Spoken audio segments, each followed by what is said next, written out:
بسم اللہ الرحمن الرحیم۔ السلام علیکم ورحمۃ اللہ وبرکاتہ۔ پیارے سامعین اور ناظرین، آپ کے اس موٹیویشنل ویڈیوز کے چینل میں یعنی امید کا اجالا میں ہم آپ کے لیے ایسے بہترین انداز کے ویڈیوز ڈالیں گے جن سے یقیناً آپ کی دنیا بھی کامیاب ہو جائے گی اور آخرت بھی کامیاب ہوگی۔ تو آپ سے گزارش ہے کہ ہماری ویڈیوز کو زیادہ سے زیادہ خود بھی سنیں اور ہمارے چینل کو سبسکرائب کریں، ویڈیو کو لائک کریں اور زیادہ سے زیادہ بھائیوں تک شیئر کریں۔ چلیے اب چلتے ہیں اپنے موضوع کی جانب۔ ہمارا آج کا موضوع ہے دوستو کہ آخر بزنس کیوں نہیں چلتا، کاروبار میں نقصان کیوں ہوتا ہے۔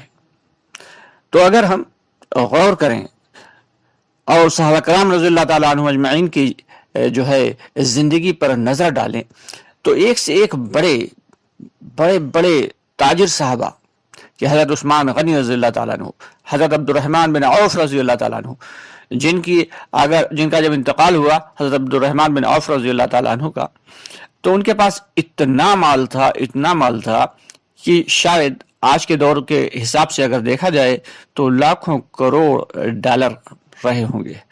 تو آخر ایسا کیا تھا جبکہ وہ ہجرت کر کے جب آئے مکہ سے اور مدینہ کی جانب جب آئے تو انصار صحابہ نے ان کی مدد کرنا چاہیے۔ انہوں نے کہا مجھے کوئی مدد نہیں چاہیے۔ چند درہم ان کی جیب میں پڑے ہوئے تھے اور انہوں نے کہا کہ بس مجھے بازار کا راستہ دکھا دو۔ چنانچہ انہیں بازار کا راستہ بتا دیا گیا۔ وہ پہنچے اور مال خریدا، پھر بیچا، پھر جو چند درہم پڑے تھے ان سے پھر مال خریدا بیچا۔ شام تک ان کے پاس جو ہے اگر 4-6 درہم تھے تو وہ 1.5 گنے بن گئے تھے، یعنی 7-8 درہم تقریباً بن چکے تھے۔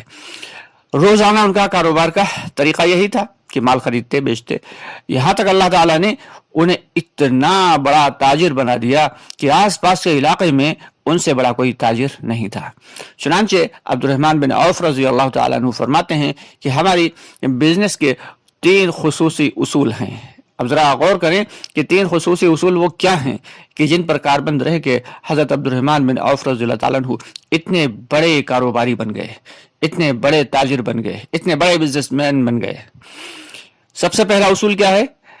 سب سے پہلا اصول تو ان کا یہ تھا کہ وہ بہت اخلاق سے پیش آتے تھے، اپنے کسٹمر سے بہت اخلاق سے پیش آتے تھے۔ اور دوسرا اصول یہ تھا، فرماتے ہیں کہ میں نقد مال خریدتا ہوں اور نقد بیچتا ہوں، یعنی کیش خریدتے تھے اور کیش ہی بیچتے تھے۔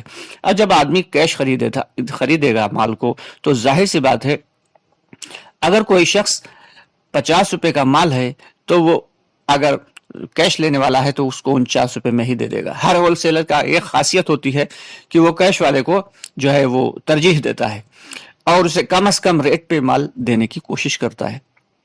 وہی مال اگر کریڈٹ پہ لیا جائے تو پھر دکاندار جو ہے ہول سیلر وہ اپنے اعتبار سے ریٹ لگاتا ہے، پھر اس میں وہ 4-5 روپے ایکسٹرا منافع کے جوڑتا ہے کہ پتہ نہیں یہ کب پیسہ دے، مہینہ بھر کے بعد دے، 15 دن کے بعد دے۔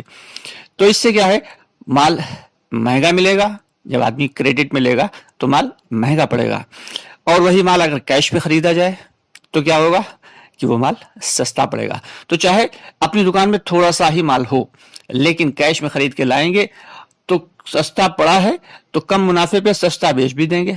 اب جب سستا خرید کے اور سستا بیچیں گے تو ظاہر سی بات ہے کسٹمر دھڑا دھڑ دکان پہ آئے گا، اور پھر دھیرے دھیرے کر کے یہی کاروبار، چھوٹا کاروبار ایک دن بہت بڑا کاروبار بن سکتا ہے۔ لیکن اگر ہم کریڈٹ پہ لائیں گے تو مہنگا پہلے سے ہی ہمارا پڑا ہوا ہے، دوسرے اتنا زبردست کمپٹیشن ہے، اور اس کمپٹیشن کے دور میں اگر ہم نیا کام شروع کرتے ہیں، نیا بزنس اسٹارٹ کرتے ہیں تو سامنے والے کمپٹیٹر جو ہے وہ بھی ہم پہ نظر بنائے ہوئے ہیں کیسے اس کے مارکیٹ سے قدم اکھاڑ دیں۔ لیکن اگر ہم کیش لا کر سستا بیچ رہے ہیں تو کوئی ہمارے قدم اکھاڑ نہیں سکتا۔ تو اگر آپ کو بہترین کاروبار چلانا ہے اور اچھا تاجر بننا ہے اور بہترین بزنس مین بننا ہے تو ان اصول پر کاروبند رہنا پڑے گا کہ سب سے پہلے تو خوش اخلاقی کا مظاہرہ کرنا ہے۔ کوئی شخص اگر اپنا مال واپس کرنے آئے تو بڑی خوش اخلاقی کے ساتھ اس کا مال واپس بھی لے لینا ہے۔ دوسرے یہ کہ نقد یعنی کیش خریدنا ہے اور کیش ہی بیچنا ہے۔ امید ہے کہ ہماری ویڈیو آپ کو پسند آئی ہوگی۔ آپ سے گزارش ہے کہ ہماری ویڈیوز کو زیادہ سے زیادہ لائک کریں، شیئر کریں اور اپنے بھائیوں تک زیادہ سے زیادہ اس کو پہنچائیں تاکہ ہمارے دوسرے بھائی بھی اس سے استفادہ کر سکیں۔ انشاءاللہ اگلی ویڈیو میں کسی نئے ٹاپک پر بات ہوگی۔ اس اجازت چاہتے ہیں۔